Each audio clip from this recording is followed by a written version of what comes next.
আমার নিজের কাছে মনে হচ্ছে যে তোরাকে একটা পরিকল্পিতভাবে হত্যা করা হয়েছে।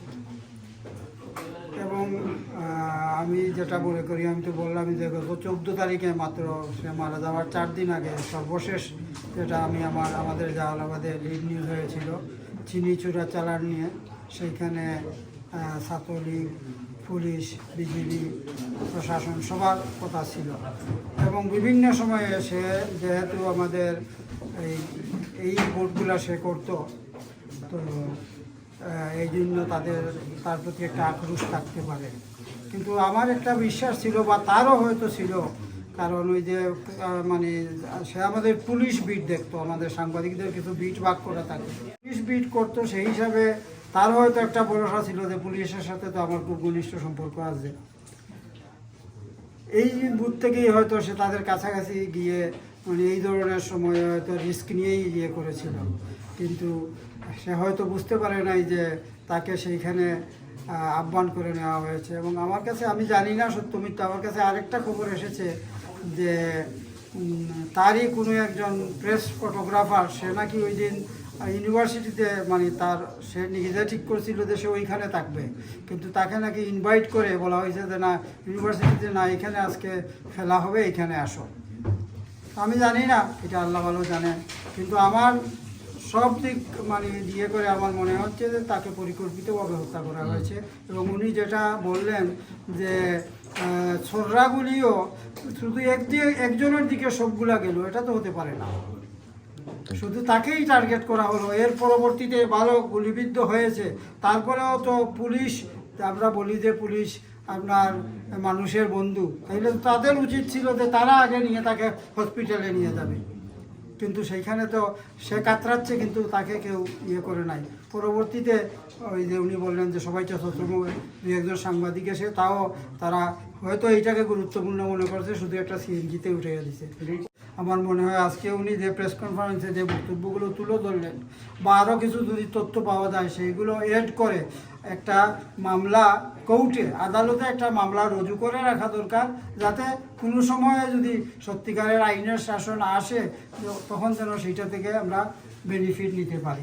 নামাজ পড়ার পর সে এই যে পয়েন্ট আছে না, পয়েন্টের দিকে আসছে, আসার সাথে সাথে মানে বিএনপি মিছিল করছে, মিছিলে অতর্কিত হামলা হয়েছে। সে কিন্তু পুলিশের পাশেই ছিল, সে তার ইউনিফর্ম ছিল, তার হেলমেট ছিল, প্রেসের জ্যাকেট ছিল, সব কিছু তার সেফ ছিল, কিন্তু সে পুলিশের বাম পাশে ছিল। আর ঘটনা মানে মিছিল দিতেছে ওরা ডাইন পাশে, কিন্তু সে বুঝে ওঠার আগেই সে মানে গুলিবিদ্ধ হয়ে যায়। গুলিবিদ্ধ হওয়ার সাথে সাথে সে মানে পরে আপনারা ভিডিও ফুটেজে দেখছেন, পোস্টকে ধরছে, সে কাকুতি জানিয়েছিল যে আমাকে ধরেন, কেউ আসিল না, কারণ তখন সব ছত্রভঙ্গ হয়ে গেছিল। সে মূলত ব্লিডিং হওয়ার কারণে মৃত্যুবরণ হয়েছে। আর প্রবার কোনো ট্রিটমেন্ট এই সময় পায় না এবং নিতে অনেক লেট হয়েছে। পোস্টমর্টম যখন হয়েছিল তখন 12টার দিকে যখন লাশ দেওয়ার জন্য ওরা বলছে, তখন আমার বাড়ি গেছিলো, ভিতরে ছিল, তখন কি করছে তোমার এই যে রিপোর্ট দিবে, যে ফরেন্সিক রিপোর্ট দিবে, সে বলছে যে ও মাত্র 3টা গুলিবিদ্ধ হয়েছে আর কি। তখন আরো সাংবাদিক বাইরে ছিল, তখন সব মানে খেপে গেছে, বলছি এত গুলিবিদ্ধ হয়েছে আমরা দেখছি, তো তুমি 3টা কেন বললাম? তখন সাংবাদিকের সাথে যে রিপোর্ট নিয়ে আইছিল অনেক দস্তাদস্তি হয়েছে। এক পর্যায়ে একজন ভাই সাংবাদিক, উনি মানে কাগজটা ছিঁড়ে ফেলার সাথে সাথে ওরা তোমার চলে যায়। এরপরে মনে একটা কাগজ দিছে, মূলত 98 যে মানে পরিকল্পিত হত্যা করা হয়েছে। যে যার নেতৃত্ব ছিল, ওর নাম ছিল গোলাম দস্তগীর। ওর কাছে আর কি যে ওর কাছে গুলিবিদ্ধ হয়েছিল আর কি, যে ওরা একটা বাহিনী ছিল আর কি। মূলত ওইটা ইন্টেনশনালি ওকে হত্যা করা হয়েছে, কারণ যদি ইন্টেনশনাল না হতো তাহলে একজনের শরীরে, একজনের বুকে কিন্তু 98টা গুলি হওয়ার প্রশ্নই উঠে না। যদি এলোপাতারি গুলি ছুটতো তাহলে কিন্তু আরও কিন্তু অনেক আহত হইতো, হয়তো পঙ্গুত্ব হইতো, কিন্তু ওর শরীরে পা থেকে মাথা পর্যন্ত 98টা গুলি। কোন কারণে আপনি মনে করেন যে তাকে গুলি করা হয়েছে? অন্য সাংবাদিককে না করে সেটা একটা ইনভেস্টিগেশন রিপোর্ট হয়, ক্রাইম রিপোর্ট করে, আপনার তার ফেসবুকে গেলে দেখতে হবে। সে অনেক ইম্পর্টেন্ট রিপোর্ট করছে 2013 থেকে নিয়ে একবারে লাস্টের চিনি পর্যন্ত। আরেকটা রিপোর্ট করেছিল আর সম্ভবত 2016-তে, যখন পুরান জেল থেকে যখন নতুন জেল আসে, তখন এই পুরান জেলের ভিতরে কি হতো না হতো, পুলিশরা কি করতো, ওইটা নিয়ে একটা রিপোর্ট করছে, অনেক সাংঘাতিক একটা রিপোর্ট হয়েছিল। এরপরে মাইগ্রেন নিয়ে একটা রিপোর্ট করছিল, ওইটা অ্যাওয়ার্ড পেয়েছে আপনারা জানেন।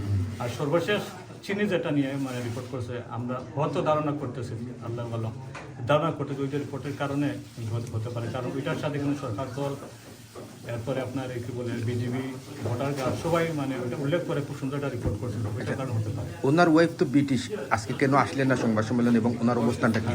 উনি আজকে যেদিনই শোক খাইছেন, প্রথমে তো সে যখন মারা যায় তখন সে অনেক কাকুতি আমাকে করছিল যে ভাই একটাবার ওর মুখটা দেখে, সে দেখতে পারে না।